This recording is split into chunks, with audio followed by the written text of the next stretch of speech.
What's up everybody? Hope you guys are having a fine day so far. It's Stray once again back with another video. Today we'll be talking about 11 terms you have to know in Valorant if you want to win. If you don't come from a CSGO background, you might want to take notes on this video as we're going to cover all the essentials. Keep these terms in your mind because you'll be hearing these quite often.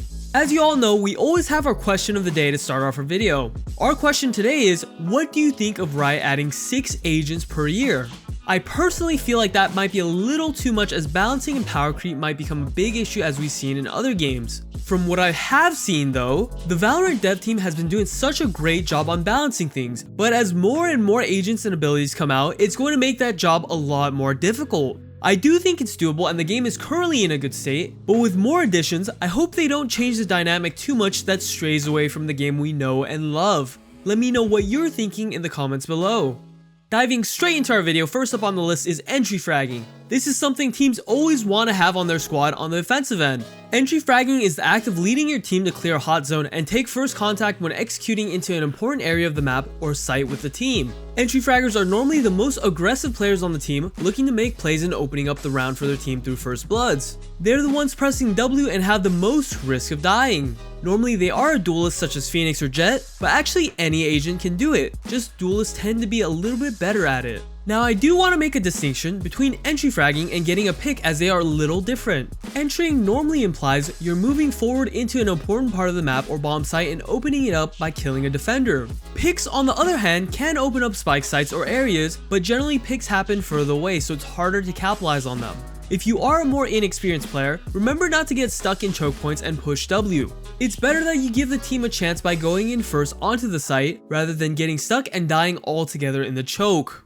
In second, following up entry is trading. How appropriate, because the person trading is always moving closely behind the entry fragger. Trading is a very important concept to understand in Valorant. If you don't trade, it becomes very difficult to win rounds. Trading is when you're following a teammate into a dangerous area that has not been cleared yet. That teammate might get a kill, or they might not. Traders are the insurance that even though the guy who went in first died, the person following him will still get a return kill. Hopefully. Of course, it's not always the case, but it's still the most optimal way of getting your team an advantage. In any strategic game, sacrifices are sometimes a necessity, but you have to ensure you gain something out of them. By trading on the offensive end, you're weakening the defender's hold because they have much more ground they need to cover and watch. With less defenders, the defense becomes more thinly spread. It's almost always better to trade 1-for-1 as on the attacking side. By trading out, you open up sites a lot more, leading to more spike plants.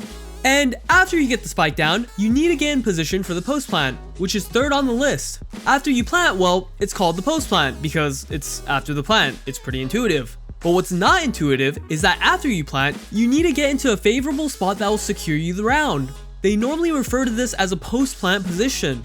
Good post plant positions will help cut off defender rotations, secure important parts of the map, and you're able to peek whoever is defusing the spike from that spot. An example I would like to give is on Haven C, where you plant the spike for C long. A classic position where you can go hide in cubby or long C to wait for the bomb tap. After they tap the defuse, you want to try gather info if they're sticking the defuse or not. If they aren't, you just have to wait for the tap again and wait like 2 to 3 seconds before peeking to check. Getting good and understanding post plant positions will likely help secure a lot more of your attacking rounds when you do get the spike down.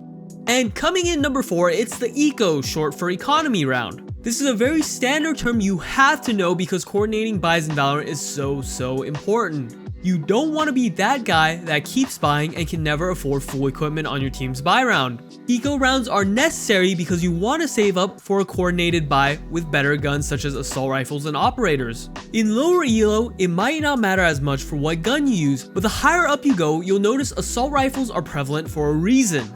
Higher tier players will completely destroy you with their Phantom if you're using a Stinger. The assault rifle's time to kill is so much better than any other gun with a well-placed headshot, and it's way easier to get multi-kills with them. Along with the operator, well, you probably already know the feeling of getting one shot with no chance of fighting back. Remember, when it looks like your team isn't able to buy, but you still have a little extra, feel free to buy something small like a pistol or whatnot. Just don't be that person and full buy every round. In our number 5 slot, we have lurking. Lurking is when your team is executing on the other side of the map and the lurker is playing sneakily on the other one to get a kill on an unsuspecting defender. The lurker can also flank around after the post plant and get huge kills to secure the round for their team. Don't get this confused with baiting. Lurking done right is masterful and will secure your team the round. If poorly executed with bad timing, then it becomes baiting and won't achieve anything but hatreds towards that lurker. If you're finding yourself last alive every round, you're doing it wrong. Make sure you pace yourself properly to put yourself in positions to do something before all of your teammates die. In 6, just as we previously mentioned, is baiting. Baiting is when you sit back and do nothing while your teammates die. Most often, when your teammates die and they get angry, they will probably call you a baiter. Baiting is generally bad, but there are some situations where it could be used to secure a round. Those are very few and far between though. If you're sitting back and watching your teammates die, you're probably not being very useful in trading. I want to tell you to get in there and help your teammate out and try to get that return frag. Of course, sometimes it's not always your fault, as you might have gotten flash or somebody was flanking, but try to always be proactive and accompany your teammates to get control of areas on important areas of the map. If you feel like you're wrongly accused, try to explain what happened to your teammates, but if they don't like being civil, feel free to mute them. For number 7, we have defaulting. Default setup is used for both attackers and defenders alike. On defense, you want to split up your team in a way to watch every single angle so attackers can't slip through any cracks and get onto site. Such as for split, you want 1B, 2 mid, and 2A. That's an ideal default setup for split. Of course, where you position agents matter a lot, but I won't get too much in detail about that. On the attacker side, defaulting is actually super important if you keep getting pushed. If you notice you're getting flanked almost every round by defenders pushing, you have to default and hold the push. Defaulting is a great way of getting picks on aggressive defenders. After you get a pick, you can start analyzing the map to see where they have the least amount of manpower and hit that site. Send more people to important areas of the map on default, like split A main or ascent mid, areas where there's most likely to have more gunfights. Remember to not always have 5 people in an area unless you're fast pushing. The slower you are, the higher chance the enemy will flank you from behind. Up on 8, it's retaking. Retaking is for the defenders. When attackers quickly get onto the spike site and the defenders just play passively, waiting for their teammates to retake the site, that's known as retaking. Normally you would want to try and get some picks onto attackers running to the site, but sometimes it's simply not that easy. You might get flashed, smoked, and mollied out, so you have to play for your safety first. By playing further back and waiting for your teammates to come, you can play a more passive angle and buy time for teammates to come after smokes and everything wears out. Retaking is very underrated, as people think you need to get kills when attackers are coming in. Sometimes it's just to play for your own life and buy time for the rotations. On the 9th, we have tapping and sticking, 2 peas in a pod. Tapping is when the defender taps the defuse either to fake or stick to fully hold the defuse. For defenders, when you get on the site for a retake, you have to first tap the defuse, as attackers can just simply hide. Until you threaten them with the chance of sticking the defuse, they won't peek out. So you have to force them out through tapping. After tapping, you have to keep killing attackers and then tapping the bomb again and again until you kill them all.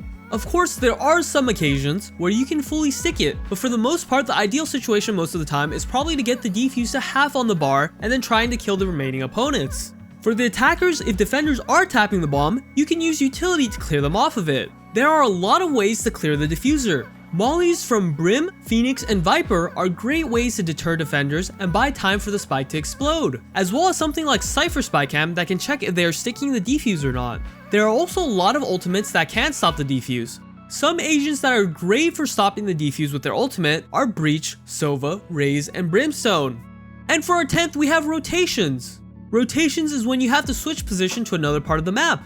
For defenders, you have to know how and when to rotate. A clear-cut example would be when an ally dies on another site and you see 3 or more enemies with the spike entering onto that site. That's a clear and defined time to rotate to help supplement your defense. Of course, as always though, it's not always so clear-cut. Let's say your teammate dies, but you don't see spike and it doesn't seem like a rush. Well, they could be circling around back to your site or just waiting it out to hit that same site.